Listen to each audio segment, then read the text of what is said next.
happy What If Wednesday to every single one of you guys. This week we have What If Thor was an only child?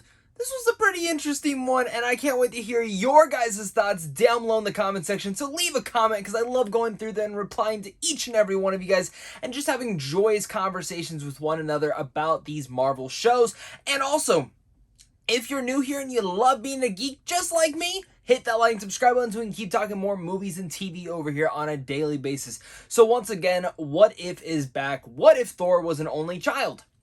An interesting concept. This is the first time we've actually seen Thor inside the What If series.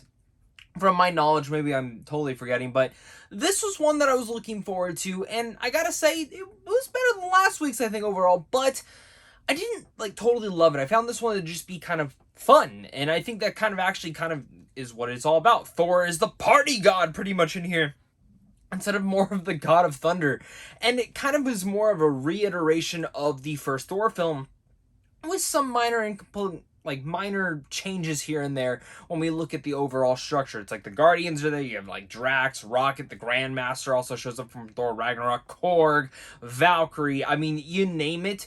Anyone who's really much ever appeared in the Marvel Universe, especially in space, whether it's the Skrulls as well, Yondu, you see them partying here in such a fun way. And the kind of little tidbits that I'm sure I'm missing, I want to hear who your guys' favorite person to see show up was. It was nice to see Rocket sleeping in the sink and then hear Thor say, "Oh, Rabbit."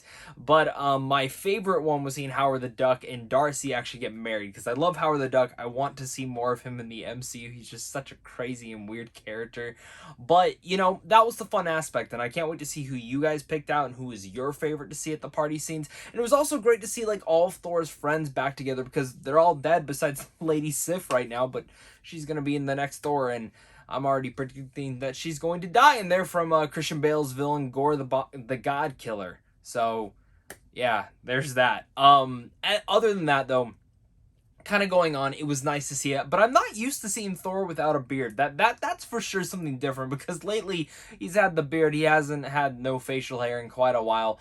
Overall, though, when we look at this, we see his reunionization, his romance with Jane Foster. That's still a thing. That did not change from the original one.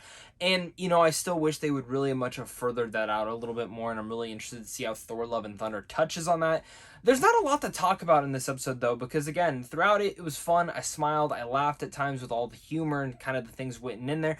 The coolest aspect, though, of this is seeing how Thor's partying, I guess, was actually destroying the Earth in some way, shape, and form. I guess because there's too much partying, and they were kind of just leaving disaster after disaster. Kind of think about The Hangover. In a sense, it was like the giant hangover party where they completely messed up every area. And that's kind of what Thor and his friends were all doing. And it was also crazy to see Loki come in as this giant blue, crazy ice giant elf thing. I cannot remember what they're called. But seeing him come in and them be buddy and friends.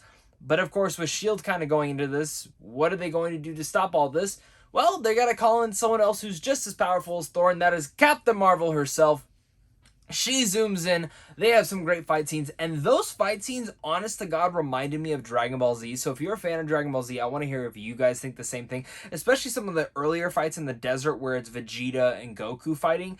I kind of got that vibe with Captain Marvel and Thor fighting, and I thought that was just freaking awesome. I loved seeing the animation, and just in general, them going at it with one another, because if we're going to see two characters fight in the Marvel Universe, it's got to be those two. I mean, it's kind of just common sense at this point.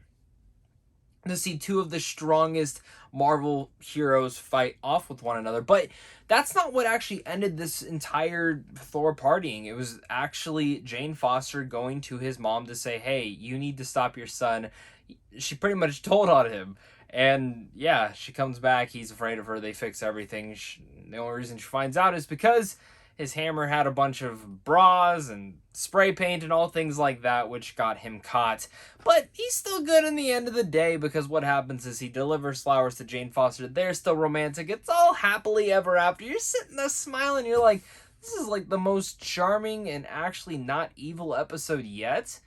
Oh no, we got evil at the very, very end, which I'm assuming next week will be the tie-in to this episode, because what if we seen in the poster is an Ultron looking Vision with the Infinity Stones, and at the very end of this episode, that is what comes through that portal, is a bunch of Ultron bots with Vision as Ultron with the Infinity Stones embedded into his chest. At least that's what it looked like. If not, maybe he gets them later from what we've seen in the posters and some of the trailers.